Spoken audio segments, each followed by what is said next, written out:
مێنشینێکی بچووک لە کەنداوی گەورەکاندا. لە سەرەتاکانی ساڵانی 90 سەدەی 20دا میر حەمەد بن خەلیفە ئەلسانی لە فڕۆکەخانەی پاریسی نێودەوڵەتی دەگەڕێتەوە بۆ قەتەر.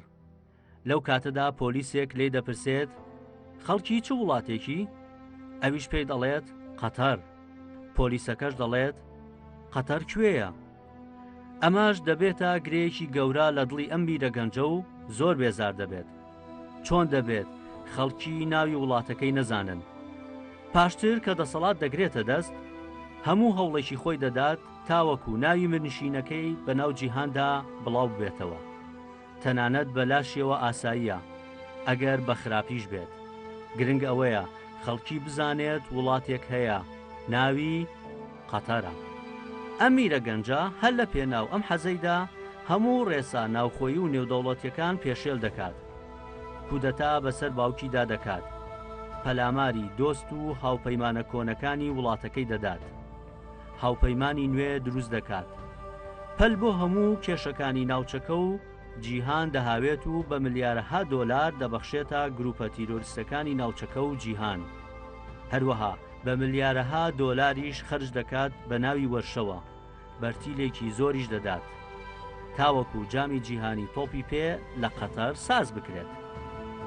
دەبێتە گەورەترین بنکەی سەربازی ئەمریکا. لە هەمان کاتیشدا دەبێتە گەورەترین پاڵپشتیکەری گروپە ئیسلامیە توندڕەوەکان و بە بزوتنەوەی تاڵیبان و بەرەی نووسرە و داعەشیشەوە.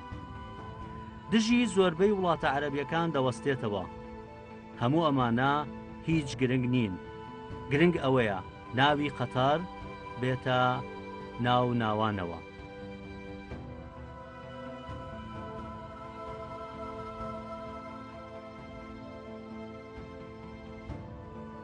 قەتەر یەکێکە لە وڵاتە بچووکەکانی جیهان. کۆی گشتی ڕووبەرەکەی دەگاتە 11627 کیلۆمەتر چوارگۆشە. لە سێ لاوە ئاو دەوری داوە و تاکە دراوسەی کە سنوورێکی وشکانی لەگەڵدا هەیە عەرەبستانی سعودیە. قەتەر نیمچە دوورگەیەکی بچووکە. دەکەوێتە سەر کەنداوی فارسی و یەکێکە لە مرنشینە عەرەبیە بچووکەکانی کەنداوی فارسی. قەتار کەوتووەتە نێوان دوو زلهێزی گەورەی ئیقلیمیەوە لە ڕۆژهەڵاتەوە عەرەبستانی سعودیە و لەو بەری کەنداوی فارسیەوە دراوسەی زلهێزێکی ئیقلیمی دیکەیە کە ئەویش ئێرانە. ئەم هەڵکەوتە جوگرافیای وای کردووە کە ئەم وڵاتە لە ڕووی سیاسی و فەرهەنگی و کۆمەڵایەتیشەوە تووشی کێشەی گەورە بێت کە دواتر بە درێژی باسی لێوە دەکەین. وەک هەموو منشینەکانی دیکەی ناوچەکە، ژمارەی دانیشتوانی قەتەریش کەمە. کۆی گشتی دەگاتە 1,800,000 کەس. بەڵام تەنها 300,000 کەسیان خەڵکی ڕەسەنی قەتەرن و ئەوانی دیکە کۆچەرن کە زۆربیان لە وڵاتانی هیندستان و پاکستان و بەنگلادش و وڵاتانی دیکەی ئاسیاویەوە هاتوون. هەروەها ژمارەیەکی زۆر هاوڵاتی میسری و وڵاتانی دیکەی عەرەبیش لە قەتەر کار دەکەن. ئەم نشینە لە ڕووی ژمارەی دانیشتوانەوە کێشەی گەورەی هەیە و ناتوانێت ببێتە زلهێزێکی ئیقلیمی، چونکە هەمیشە ژمارەی دانیشتوان ڕۆڵی لە هێز و توانای دەوڵەتان هەیە. جوگرافیناسی یۆنانی کۆن پاتلیمۆس باسی قەتەری کردووە، وشەی قەترای بۆ داناوە. ئەم نشینە پێشتر لەلایەن بابلی و دواتریش ساسانی و پاشان عەرەب و پورتوگالی و تورک داگیر کراوە. دواتریش لە ساڵی 1916 لەلایەن بریتانیاوە داگیر کراوە و ساڵی 1970 سربەخۆیی وەرگرتووە. بنەماڵەی ئەلسانی ماوەی 200 ساڵە حکمی ئەم نشینە بچووکە دەکەن. ساڵی 1960 شێخ ئەحمەد بن عەلی حاکمی قەتەر بووە و هەتاوەکو ساڵی 1972 ئەم حاکمە توانی سربەخۆیی بۆ قەتەر بەدەست بهێنێت. بەڵام پاش ساڵێک لەلایەن ئامۆزاکەی شێخ خەلیفە بن حەمەد ئەلسانی کودەدای بەسەردا دەکرێت. بەماش نەریتێکی خراپ دەهێنێتە ناو فەرهەنگی سیاسی ئەم وڵاتەوە. دواتریش شێخ خەلیفە خۆشی دەبێتە قوربانی کودەتایەک. شێخ خەلیفە لە ساڵی 1995 حاکمی وڵات دەبێت، بەڵام ساڵی 1995 کاتێک بەسەردان دەچێتە ئەوروپا هەتا دەگەڕێتەوە شێخ حەمەدی کوڕی کودەدای بەسەردا دەکات و لە دەسەڵات لای دەبات. هەرچەندە ئەمە لە ڕووی ئەخلاقی و عەشایری و سیاسیشەوە کارێکی نابەجێیە کە کوڕ کودەتا بەسەر باوکیدا بکات، بەڵام شێخ حەمەد لەبەر حەزی کورسی دەسەڵات هەموو یاسایەکی ئەخلاقی و عەشایری و سیاسیشی پێشێل کرد. گاڵتەجاری گەورە ئەوەیە ئەم شێخە کەناڵێکی گەورەی تیڤیدا نابوو، وانەی دیموکراسی بە وڵاتانی دیکە دەدا، بەڵام خۆشی تووشی هەمان چارەنووس بووەوە. لە ساڵی 2013دا لە هەلومەرجێکی شاراوەدا واز لە کورسی دەسەڵات دەهێنێت بۆ شێخ تەمیمی کوڕی. هەندێک میدیای عەرەبی و جیهانی باس لە کودەدایەکی سپی دەکەن کە کوڕەکەی بەسەریدا کردووە.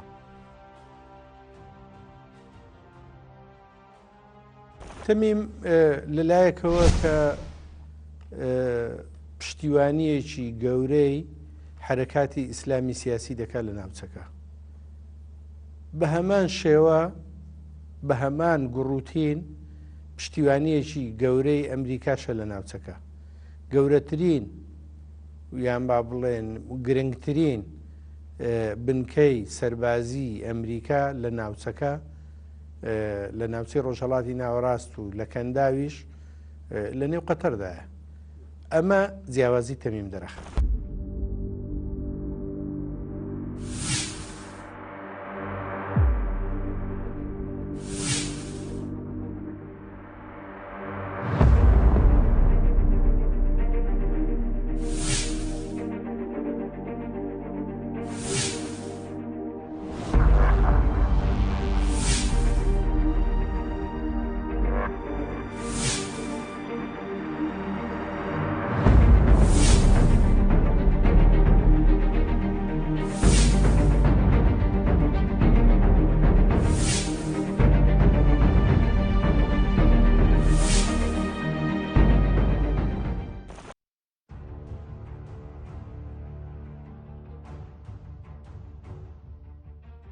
یەکێک لە خاڵە بەهێزەکانی قەتەر ئابووریەکەیەتی.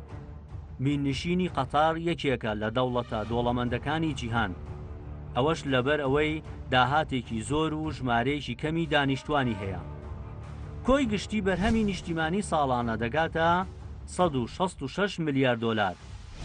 گاز و نەوت بڕبڕەی پشتی ئابووریەکەی قەتەر پێک دەهێن و ڕێژەی لە 180 داهاتی نیشتیمانی و لە 198 هەناردەی قەتەر پێک دەهێنن. هەروەها خاوەنی یەدەکێکی زۆری سامانی سروشتیە، بە تایبەتی گاز. سێهەم وڵاتە لە ڕووی یەدەکی غازی سروشتی، دووەمە لە ڕووی بەرەمهێنانی گازی سروشتی لە جیهاندا. لە لایەکی دیکەوە قەتەر خاوەنی یەدەکێکی گەورەی دراوی بیانیە کە دەگاتە 320 ملیار دۆلار. ئەمەش خاڵێکی بەهێزی دیکەی ئەم وڵاتەیە، چونکە هەمیشە بوونی یەدەکی دراوی بیانی ڕۆڵی گەورەی هەیە لە سیاسەتی جیهانیدا. جگە لەوەش قەتەر سەرمایەگوزاریەکی زۆری لە وڵاتانی جیهاندا هەیە. لە ئەمریکا و ئەوروپادا بڕی 135 ملیار دۆلار سەرمایەگوزاری هەیە. هەروەها نزیکەی 35 ملیار دۆلار لە وڵاتانی ئاسیا سەرمایەگوزاری هەیە. لە چین بڕی 10 ملیار دۆلار، لە رووسیاش بڕی 13 ملیار دۆلار سەرمایەگوزاری کردووە. جگە لەوەش لە ئێستادا قەتەر پشکی هەیە یان بۆتە خاوەنی کۆمەڵێک کۆمپانیای مەزنی جیهانی. بۆ نمونە خاوەنی لە سەدادەی کۆمپانیای پۆرشەی ئەڵمانیە کە ئۆتۆمبیلی گرانبەها دروست دەکات. جگە لەوەش خاوەنی لە 17 کۆمپانیای ڤۆڵکسڤاگنی ئەڵمانیایە کە ئەویش کۆمپانیایکی گەورەی ئۆتۆمبیلە. هەروەها خاوەنی کۆگاکانی هاردووزی بریتانیا لە لەندەن کە یەکێکە لە گەورەترین و گرانبەهاترین بازاری جیهان. جگە لەوەش خاوەنی یانەی پاریس سان-جێرمانی فەڕەنسایە کە یەکێکە لە یانە پلەیەکەکانی فەڕەنسا و ئەوروپا. هەموو ئەمانش هێز و توانایەکی باشی بەم مننشینە بچووکە بەخشیوە. هەرچەندە لەم چەند ساڵەی دواییدا لە ڕووی ئابووریەوە کەمێک ڕەوشی خراپ بووە، بە تایبەتی دوای سەپاندنی گەمارەی ئابووری و سیاسی بەسەریدا لەلایەن بەشێک لە وڵاتە عەرەبیەکان. هەروەها بەهۆی سازدانی مۆندیالیشەوە ئاژانسی بولومبێرگ ڕایگەیاند بەهۆی سازدانی مۆندیالی 2022 لە قەتەر نزیکەی 200 میلیارد دۆلاری تێدەچێت، بەمەش ئابووری لاواز بووە. لە ڕووی ئابووریەوە تۆڕێکی کۆمپانیا و تۆڕێکی سوود وەرگرتن لە داهاتی نەوتی دروست کردووە کە توانیوێتی هەژمونی خۆی لە ناوچەکە لە ڕێگەی ئەو تواناداراییەوە دەربخە. لە زۆربەی وڵاتان بانکی دروست کردووە، بۆ نمونە لە بەریتانیا چەندین بانکی هەیە، لە ڕێگەی ئەو بانکانەوە پرۆژەی وەبەرهێنان جێبەجێ دەکا. بە هەمان شێوە هەژمونی خۆشی لە ڕێگەی ئەو بانکانەوە لەو وڵاتانە دیسان دەخاتە بواری جێبەجێکردنەوە. قەتەر لە چاو نشینەکانی دیکەی کەندا و خۆی جیا کردوێتەوە و لە زۆر کێشەی ناوچەکە و جیهانیش دەنگێکی نەشازی لەوانی دیکە هەیە کە ئەمەش وای کردووە بێتە مای سرنجی چاودێرانی سیاسی جیهان. قەتەر لە وڵاتانەیە کە لە وڵاتێکە ئەرکی پێسپێراوە وەزیفەیەکی بۆ دیاریکراونە و سیاسەتی ئیقلیمی وڵاتە زلهێزەکان و بە تایبەتیش لایەن ئەمریکا و دۆستەکانی لە ئیسرائیل و منزومەی ئیقلیمی بڵێن کە تێبینی زۆر لەسەر شێوەی حکومڕانیەکانی وڵاتانی عەرەبی کە دەڵێم ئەرکی پێسپێرا مانای بەمانە سلبیەکەی ناڵم وەکو بڵێ ینی وڵاتێکی بەکرێکی راوە، بەڵکو مانای ئەوەیە کە لە چوارچێوەی سیستەمی سیاسیە هەندێک وڵات هەیە ئەرکی پێسپێدرێت لە چوارچێوەی خەریتەی جیۆپۆلیتیکی سیاسیە و لە هەمان کاشە ئەو وڵاتە خۆشی ئەتوانێت بە ئیسفادەکردن لەو ئەرکێک کە پێسپێرێ هەندێک ویست و ئارەزوی خۆی هەیە جێبەجێی کە لەو منزومەیەدا. قەتەر یەکێک لە وڵاتانی کە ئەرکی پێسپێراوە. پێشتر مەسەلەن بۆ منە پێش قەتەر لە ناو وڵاتانی کەنداوە بۆ منە سعودیا پەیوەندیەکی تایبەتیە بوو لەگەڵ ئەمریکا و لەگەڵ ڕۆژئاوا، بەڵام سعودیا خۆی هەر وڵاتێکی نەوتی گەورەیە و وڵاتێکی بڵێن ناسکێشراوە، بەڵام لە هەفتاکانە لە هەشتاکانی تا داگیرکردنی کوێت لەلایەن ڕێژەمی عێراقەوە ئەو ئەرکە بە کوێت سپێراوە وەکو وڵاتێکی نیمچە ئەلمانی نیمچە دیموکراسی کە تەجربەی پەرلەمانی هەیە لە ناو چوارچێوەی منزومەی کەنداودا. بەڵام لە دوای داگیرکردنی کوێت لەلایەن عێراقەوە دۆخی کوێت زۆر شپرزە بوو، بۆی ئەو ئەرکەی ئیتر ینی نەیتوانین جارێکی دیکە وەکو جاران ئەم ئەرکە بینێتەوە. زۆر هەوڵیدا کە خۆی مەکانەی و جێگای خۆی بەدەست بێنێتەوە، بەڵام هەم دیموکراسیەکەی هەم دامەزراوەکانی و هەم مۆدێلە نیمچە ئەلمانەکەشی پاشێکشەی کرد. وردە وردە ڕێگا بۆ قەتەر خۆشکرا کە بێتە ساحەکە هەندێک وەزیفەی ئیقلیمی و ئەوە بژێڕێت و یەکێ لەو بوارانەی کە قەتەر تاقی کرایەوە بۆی بتوان ئەم ئەرکە جێبەجێ بکە لە ڕاستیە بواری میدیایی بوو کە دەستپێکی قەناتی جەزیرە بوو. دوای ئەوەی کە بڵێن میری ئێستای قەتەر نامیری پێشووی قەتەر کە بڵێن کودتای بەسەر باوشا کرد بەو هەموو تەتەڵوعاتانەی کە هەی بوو ئامادە کرابەوەی کە ئەو ئەرکە بگەڕێ.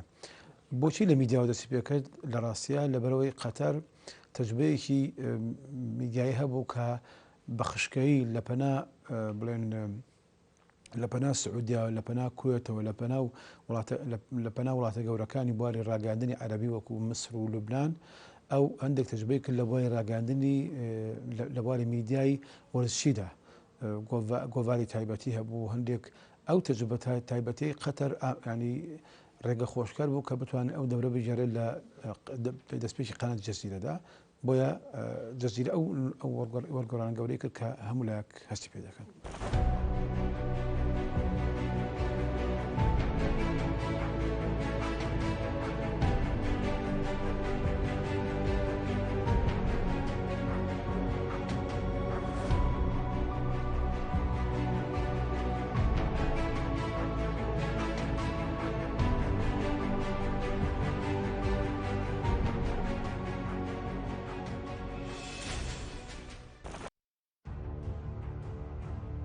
یەکێک لە پەیوەندیە ئاڵۆزەکانی ئەم منیشینە لەگەڵ سعودیایە لە کاتێکدا کە سعودیا تاکە دراوسەی وشکانی قەتەرە کەچی ماوەی چەندین ساڵە جەنگێکی سارد لە نێوان ئەم دوو دەوڵەتەدا هەیە هەرچەندە هەردووکیان لە ڕووی بنەمای سیاسی و فەرهەنگیشەوە زۆر لە یەکتریەوە نزیکن بەڵام لە مامەڵەکردنی لەگەڵ کێشەکانی ناوچەکە زۆر جیاوازن هەر ئەمەش وای کرد کە سعودیا ڕابەرایەتی کۆمەڵێک دەوڵەتی دیکەی عەرەبی بکات و لە ساڵی 2017دا گەمارۆیەکی گەورەی بەسەردا بسەپێنن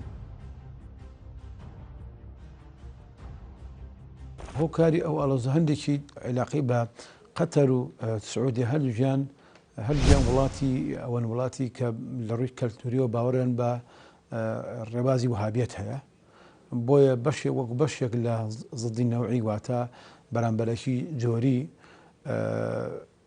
قەتەریان وەکو وڵات هەڵبژار کە بتوانێت جابەجار ئەوە نەقرس لە سعودیا بۆشێنێ ئەگەر ئێمە لە بیرمان بێ کە لە نەوەتەکانەوە سعودیا کە قاعدە دروست بوو ڕێکخراوی قاعدە ناوی سعودیا وەک وڵاتێک هات کە ناتوانێت ئەرکانی خۆی بەرامبەر ئەمریکا و سیستەمی نێودەوڵەتی جێبەجێ بکە ڕاستە ئەمە پێشین بوو پێش 11 سپتەمبەر بوو بەڵام ئەو هەندێک لەو تاوانانەی کە بنلادن جێبەجێ کرد لە چەند وڵاتێکی دنیاە لە سوودانەوە تا ئەرجنتین تا بڵێن لێدانی چەند قاعدەیەکی سەربازی ئەمریکا ئەمانە هەمووی دەری خست کە ئیتر ینی مجتەمەعی دەولی و بەتایبەتی ئەمریکا تێبینی لەسەر سعودیا هەیە بۆ بەرامبەرەکی ئەوە قەتەر ئەیتوانی ئەو دەورە بژێرە لە بەرەوەی وەکوتم وهابیە دووەم کەنداوە سێیەم ئەتوانی ئەو وەزیفەیە کە سعودیا جاران دەیەکرد قەتەر بیکە بە تەکلیفێکی کەمتر لە ڕووی سیاسیەوە لە ڕووی داراییشەوە حتا لە ڕووی ئەرکەکانیشی کە پێی دەستپێدە سعودی مەطالیبی زۆر بوو بەڵام قەتەر وەکو وڵاتێکی لاو گەنج کە خەبارێکی بچووکی هەیە ئەیتوانی ستۆدیۆیەک بێ بۆ جێبەجێکردنی ئەو پەیامەی ئەمریکا لە ڕووی ڕاگاندنەوە و هەروە ئەیتوانین گۆڕەپانێکی خەنجیلانەیە بۆ جێبەجێکردنی بەشێک لەو ئەرکانەی کە ئەمریکا پێی دەستپێدێ.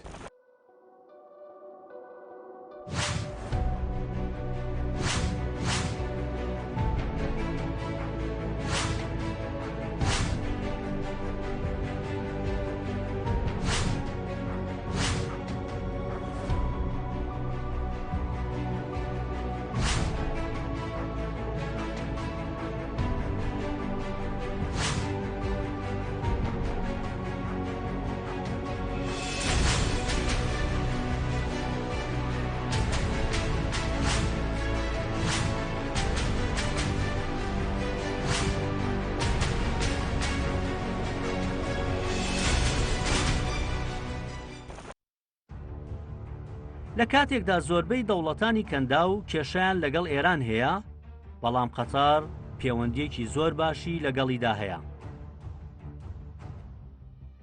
ئێمە نابێت بمانچێ بەش ینی مغازەلێکی سیر هەیە لە نێوان ئەخوانەکان و تەجربەی کۆمەڵی ئیسلامی ئێران ڕاستە ئەم شیعە و ئەم سوننەیە ڕاستە ئەم دەوڵەتە و ئەم بانگەوازە بەڵام ئەسڵی مەسەلەکەوەیە کە هەردووگیان دامەزراوی ئیسلامی سیاسین ئەمیان لە دەوڵەت هەیە کە ینی دامەزراوی ئیسلامی سیاسی شیعەیە ئەویشیان بانگەوازەکە بۆ حکوڕانیکردن کە ئیخوانەکانن بەشێک لەو ئەرکا ینی لەو کاتێک کە ینی قەتەر بە وڵاتێکی وهابی حسابەکرێ بەڵام هەمان کاشە وڵاتێکە کە شتێک عیلاقی لەگەڵ ئیخوانەکانیش دامەزراندووە ئیخوانەکانی کە لە مەسر دەرەکران ئەچوونە قەتەر ئیخوانەکانی کە لە مەسر شکستیان هاتنە قەتەر سعودیا وردەوەدا ئیخوانەکانی لای خۆی ئیزندا کە ئیزنیدا شوێنیان نەبوو لە جێگای تر چوونە قەتەر بۆیە ینی بەشێک لەو پەیوەندیە لە ڕاستیە پەیوەندی بە پەیوەندی ئیخوان و ئێرانەوە هەیە کە لە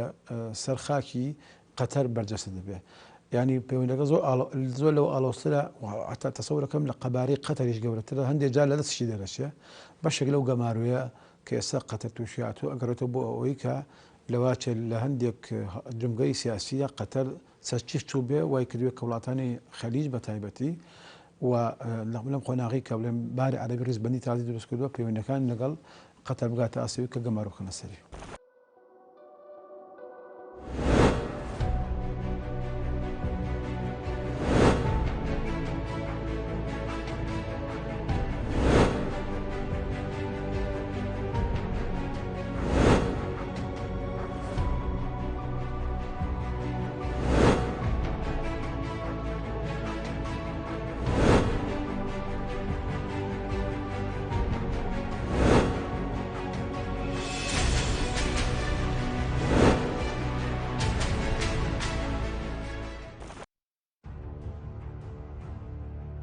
لە ئێستادا تورکیا یەکێکە لە هاوپەیمانە نزیکەکانی قەتەر و بنکەی سەربازی لە وڵاتەدا هەیە.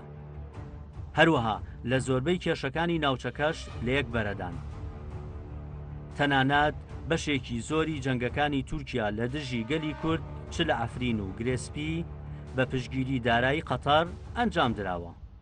وەکو دەڵێن تەمویلی هەموو سیاسەتە فراوانخوازیەکانی تورکیا دەکات لە ناوچەکەدا.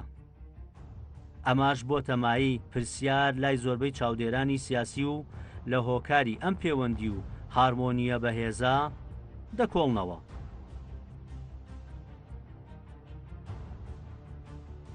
پەیوەندیەکانی قەتەر و تورکیا بەتایبەت ینی دەتوانم لەم چەند ساڵی ڕابردوودا زۆر بەهێز بووە لەبەر چەند هۆکارێک. خۆت باشە زانی کە قەتەر هەرچەندە وڵاتێکی بچووکە بەڵام خاوەن ئابوووریەکی بەهێزە. قەتەر بەوە ینی باز لەوە دەکرێت کە قەتەر ئێستا بە مەزەنەی 15 ملیارد دۆلار تەنها لە تورکیاوە بەرهێنانی هەیە. ئەمە خاڵێکی زۆر گرنگە لە ڕووی ئەمە لە ڕووی ئابوووریەوە. لە ڕووی سیاسیەوە قەتەر و تورکیا هاودیدن بە گەیشتنی ئیسلامیەکان بە تایبەت ئیخوان موسلیمین بەدەسەڵات. ئەمە لە ڕووی سیاسیەوە. لە ڕووی کۆمەڵایەتیەوە ڕەنگە شتێکی ئەو تۆ نەبێ، بەڵام لە ڕووی ئەمنیەوە لە ڕووی ئەمنیە خۆت باشە زانی کە تورکیا ئێستا حاڵی حازر بنکێکی سەربازی هەیە لە قەتەر. هەموو ئەمانەوای کردووە کە قەتەر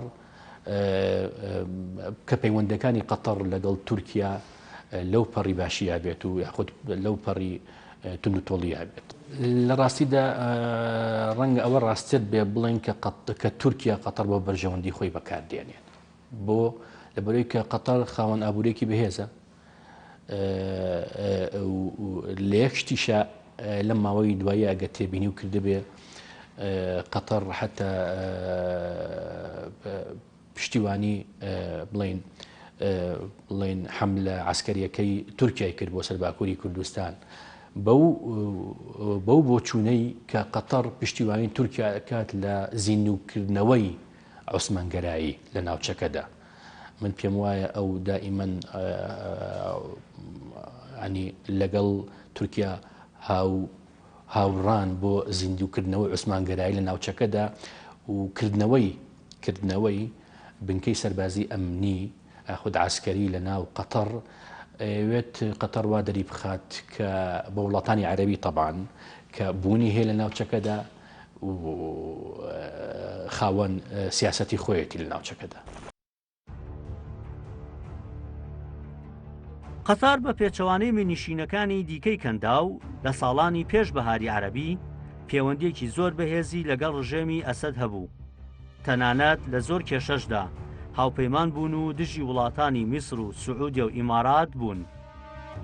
بەڵام لەگەڵ سەر هەڵدانی بەهاری عەرەبی قەتەر سیاسەتی خۆی بە تەواوەتی گۆڕی و بووە دوژمنی سەرسەختی ئەسەد. لە ئێستاشدا لە جەنگی سووریادا پشتگیری دارایی و میدیایی و سیاسی تورکیا و هەموو ئێزە ئیسلامیە توندڕەوەکان دەکات و دژی گەلی کوردیشە.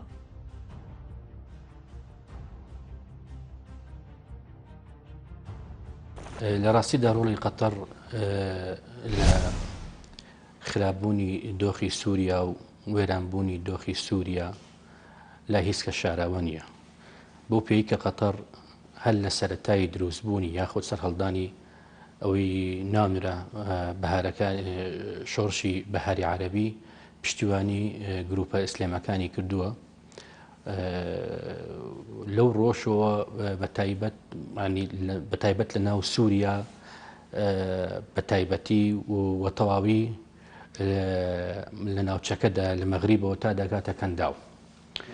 ڕەنگە ئەوەی کە بڵێن باشترین بەڵگەشت بۆ ئەوە بێت کە ئەو ناکۆکیەی لە نێوان سووریا و وڵاتانی کەنداو هەیە باشترین بەڵگە بێت کە لە ئێستاش لە ئەرەدایە بۆ ئەوەی کە دەوحە هەل لە سەرەتاوە پشتیوانی ئەڵقاعیدەی کردووە کە ئەو کات لەو پەڕی گەشە سندنیا بوو تا دەگاتە بەرەی نووسرە و ڕێکخراوی داعش. ئەمە وای کرد کە پاشان هاتنەوە دیدی قەتەر لەگەڵ تورکیا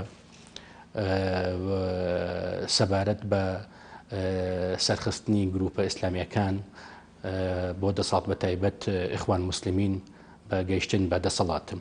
هەموو ئەمانە ڕۆڵیان هەبووە یاخود کاریگەریان هەبووە لە خراببوونی دۆخی سووریا.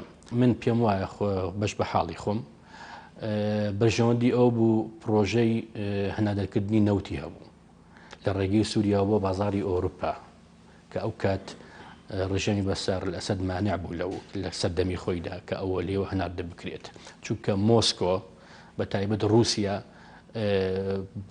پشتیانە بەس بەوە کە ئەوەی کە پێوتر ئەسوق الئۆروپیە بە زمانی عەرەبی ئەو ڕابەرایەتی ئەو هینەیە کرد، ئەوە بەرهێنانەوە بڵێن. بەرژەوەندی قەتەر لەوەیە دوو ئەیویست سووریا بۆ بەرژەوەندی خۆی بەکار بهێنێت کە بتوانێت هێڵی بۆری نەوت لە سووریاوە ڕەوانە بکە. ینی ئەوە پێی وا بوو کە سەرەکەون ئەوانەی کە قەتەر پشتیوانی کردوون دوای شەژمانی کە سەرەکەون یاخود دوای ساڵی کە سەرەکەون و پرۆژەکەی بەدیدێت و ئامانجەکەی بەدیدێت کە لە سووریاوە بۆ تورکیا پاشان بۆ بازاری ئۆروپا هەناردەی نەوت بکە، نەوت و غاز. خۆ دەزانی کە قەتەر بە سێهەم دەوڵەت دانەرێ لەسەر ئاسی جیهان کە یەدەگی غازی هەیە.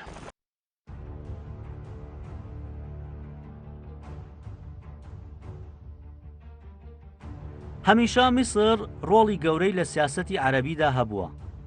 لە پاش هاتنە سەرکاری میر حەمەد بن خەلیفە ساردی کەوتووەتە نێوان ئەم دوو وڵاتەوە. لەگەڵ بەهاری عەرەبی و ڕووخانی حوکمی مورسی و هاتنە سەرکاری سیسی قەتەر لە جەنگێکی ساردی گەورەدایە لەگەڵ میسر. لەمەشدا کۆمەڵێک هۆکاری سیاسی و ئابووری ڕۆڵ دەگێڕن. گرنگترینیان پاڵپشتی قەتەرە بۆ ئیخوانیەکانی میسر.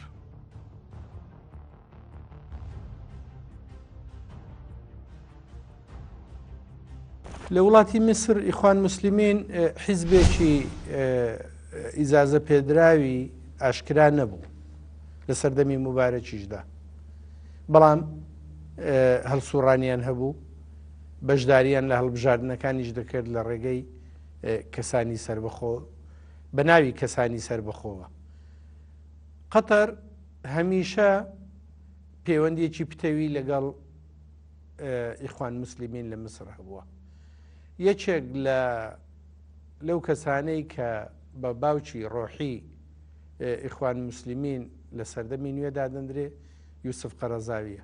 یوسف قەرەزاوی لە قەتەر نیشتەجێیە، لەوێ نیشتەجێ بووە، لەوێەوە ئیدعای یان با بڵێن بانگەشە بۆ بیر و باوەڕی ئیسلامی سیاسی دەکا لە ڕێگەی نیشاندانی ڕێنماییان با بڵێن لە ڕێگە خستنە ڕووی ڕێنماییەکانی ئیسلام کە لە بەرجێکی سیاسیدا و بیر و باوەڕانە دەخاتە ڕوو.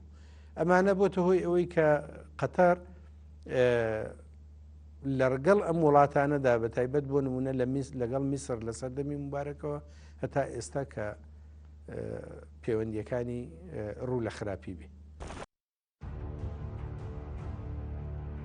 لە سەرەتادا قەتەریش بەشداری جەنگی یەمەنی کرد، بەڵام دواتر کاتێک پەیوەندی لەگەڵ سعودیا و ئیمارات تێکچوو لەم جەنگە کشایەوە و بەرەکەی خۆی بۆ لای حوسیەکان گواستەوە. لە ئێستادا پشگیری حوسیەکان دەکات لە دژی سعودیا.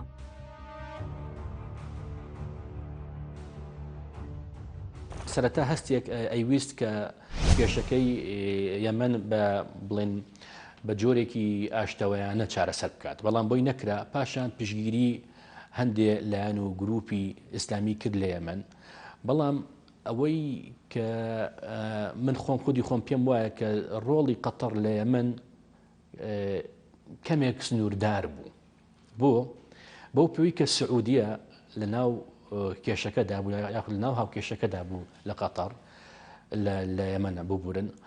قەتەر و سعودیە پێشتر جەنابە باشە زانی کە پەیوەندەکانن ئاڵۆز بوو، لەگەڵ وڵاتانی کەندا و نەیدەوی زیاتر ئالۆزی بەخۆیەوە ببینێت بۆیە ڕۆڵی قەتەر لە یەمەن بەوە وەسف دەکرێت کە ڕۆڵێکی سنووردار بوو لە ئێمن هەرچەندە پشتیوانی گروپە تەنڕاوەکانیەکە لە سەرەتادا. یەکێک لە پەیوەندیە ئاڵۆز و سەیرەکانی ئەمنیشینە پەیوەندیەتی لەگەڵ ئەمریکا لەلایەکەوە لە ڕووی ئەلامیەوە زۆر دژی ئەمریکایە، هەروەها زۆر دۆستی گروپە ئیسلامیە توندڕەوەکانی وەکو داعش، تالیبان، ئیخوان موسلیمینە. لە هەمان کاتیشدا گەورەترین بنکەی سەربازی ئەمریکا لە قەتەرە. لێرەشەوە ئەمریکا پەلاماری عێراق و ئەفغانستانیدا، هەروەها سەرمایەگوزاریەکی زۆریشی لە ئەمریکا کردووە.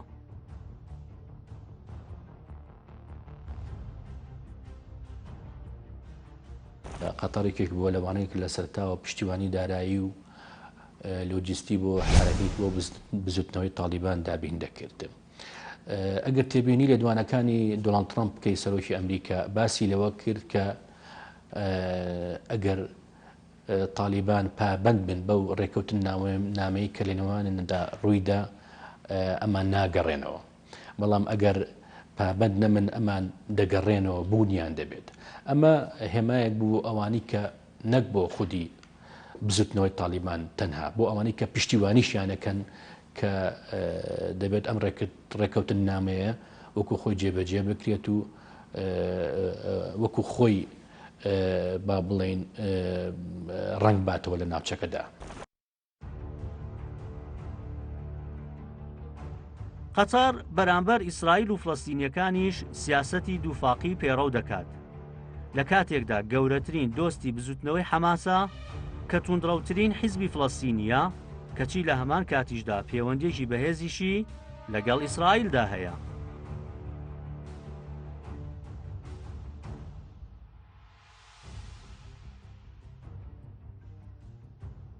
پەیوەندیەکی زۆر بەهێزی لەگەڵ ئیسرائیل هەیە، لە هەمان کاتدا پەیوەندیەکی بەهێزی لەگەڵ حیزبوڵای لوبنانی هەیە، بە هەموو شێوەیەک تەمویلی حیزبوڵای لوبنانی دەکات. ئەمە یەکێکە لە سیاسەتە دووفاقیەکانی هەنی و پەیوەندی قەتەر و ئیسرائیلیش پەیوەندیەکی شاردراوە نییە لە سیاسەتی ئیقلیمی لە ناوچەکەدایانی. ئەمە یەکێکە لە دووفاقیەکانیانی. سەرجەم ئەو گروپە تیرۆریستیانەی لە ناوچەکە هەن قەتەر پەیوەندیەکی بەهێزی لەگەڵیان هەیە. قەتەر سیاسەتێکی ئێجگار دووفاقیشی بەرامبەر بە عێراق هەبووە.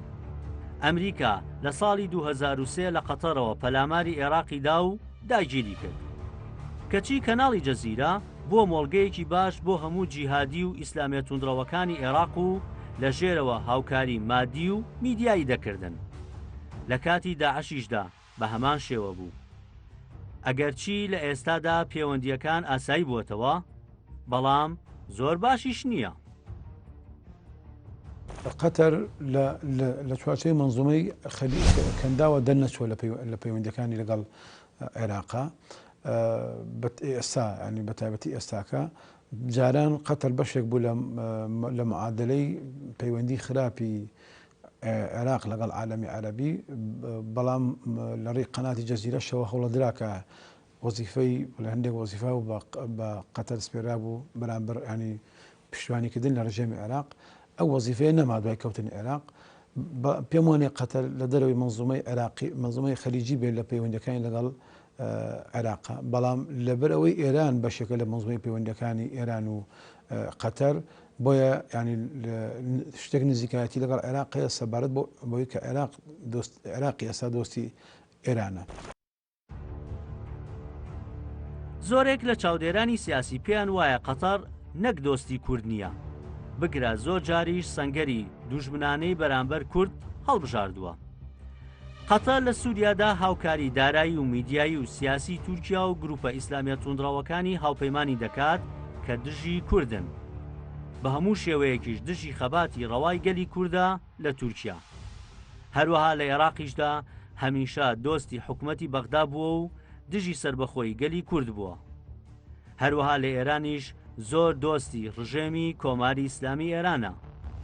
لەلایەکی دیکەوە پشتگیری گروپە ئیسلامیە توندڕەوەکانی ناوچەکە دەکات، کە ئەوانیش دوژمنی گەلی کوردن. هەر بۆیە لە هیچ شوێنێکی کوردستاندا نەک دۆست بگرە دوژمنایەتی کوردیشی کردووە.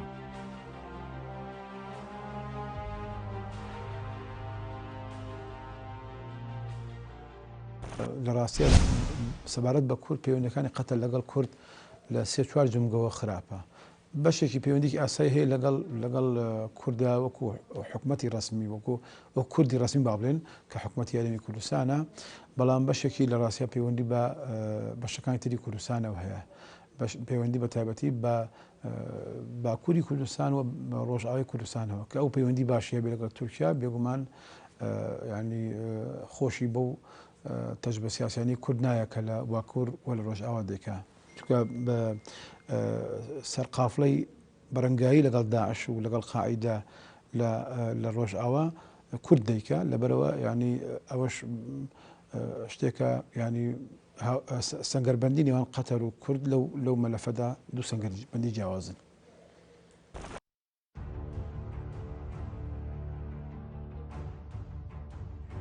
ئایندەی قەتەر لە ئێستادا قەتەر چ لە ڕووی ئابووری و چوو لە ڕووی سیاسیشەوە ڕوبەڕووی کۆمەڵێک تەنگەشەی گەورە بووەتەوە. هەر بۆیە پێ ناچێت وەک ساڵانی پێشوو ئەستێرەی ئەم وڵاتە لە جیهاندا بگەشێتەوە، نەک ئەوە بگرە بەهۆی تێوەگلان و دەستێکەڵکردن لەگەڵ کۆمەڵێک گروپی ئیسلامی توندڕە و لە جیهاندا ئابڕووی چووە. ئەگەرچی هەندێک چاودێری سیاسی پێیان وایە قەتەر بە حکمی دۆڵەمەندیەکەی دەتوانێت لەم ڕۆڵە تایبەتەی لە ناوچەکە و جیهانیش بەردەوام بێت.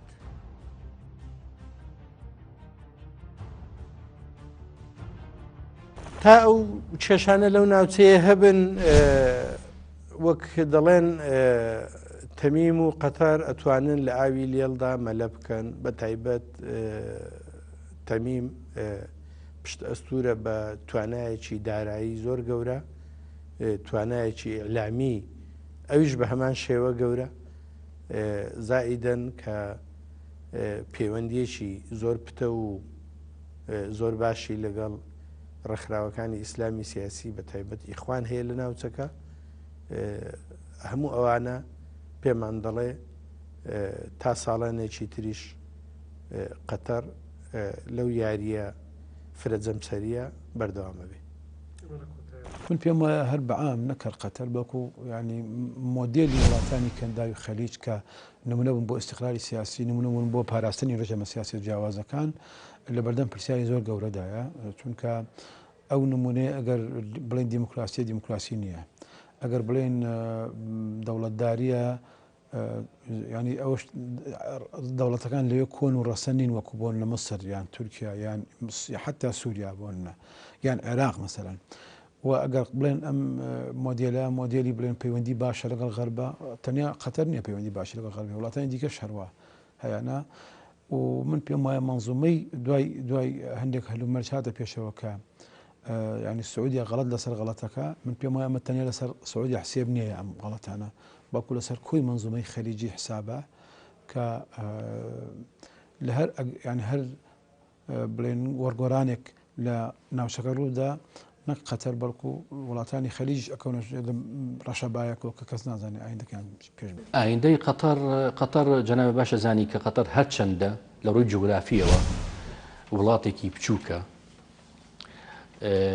لەسەر نەخشە بە ئەستەم دەبینرێت، بەڵام وەک باسمان کرد خاوەن ئابوووریەکی بەهێزە لە ناوچەکەدا بەپێی اعترافی خۆیان کە ئەڵێت پێشووتر باسییان لەوە کردووە. حەمەد بن جاسم وەزیری دەرەوەی پێشووی قەتەر باسی لەوە کرد کە چۆن ملیارەها دۆلاریان داوە لە پێناو ئەوەی ئۆپۆزیسیۆنێک دروست بکەن بەخواستی خۆیان بێت، بەخواستی خۆیان بێت بە اعترافی خۆیان. هەرچەندە وەک باسمان کرد وڵاتێکی بچووکە بەڵام خاوەن ئابوووریەکی بەهێزە. ئەم خاوەن ئابوووریە بەهێزەوای کردووە کە بیوێ خۆی فەرزی خۆی بکە لە ناوچەکەدا و پشتیوانی ئەو هێزانە بکە کە بە تونڕە و ناسراون هێزە ئیسلامیەکان. بەڵام من پێم وایە لە داجوار پشتیوانیکردنی تیرۆر لە ئایندەدا بەسەر ئەو وڵاتە دەشکێتەوە کە خۆی پشتیوانی کردووە بۆیە من هەروای دەبینم کە ئایندەی قەتەر وا دەبێت ڕوبەڕووی ئەو تیرۆرە ئەبێتەوە کە پشتیوانی خۆی کردووە. بەداخەوە لە ئەزمموی قەتەردا کێشە و هەڵەی زۆر هەیە. بۆ نمونە هێشتا ئەم وڵاتە سیستەمێکی دیموکراسی و ئازادی نییە. مافەکانی مرۆڤ پێشێل دەکرێت. خەڵکی ئۆپۆزیسیۆن و چالاکەوانی مەدەنی سزا دەدرێن و لە وڵات دەردەکرێن. لە ڕووی سیاسەتی دەرەکیشەوە قەتەر ڕۆڵێکی زۆر خراپی لە کێشەی سووریا و عێراق و لیبیا و یەمەن گێڕا.